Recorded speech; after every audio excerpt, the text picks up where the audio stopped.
लड़का मिला जिसका भी फोन है।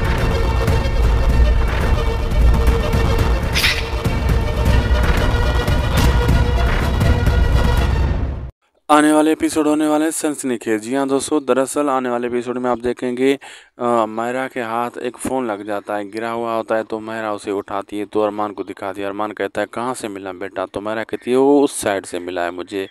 अरमान कहता है उसको वापस करना है बेटा। अरमान वो फ़ोन लेकर उस साइड अबीरा की साइड आ रहा होता है।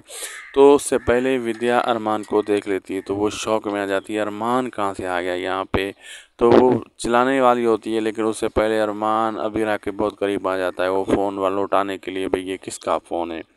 तो इतनी देर में अबीरा अपने काम में लगी हुई होती है, वो नीचे बैठ जाती है तो अरमान उसके करीब आ जाता है।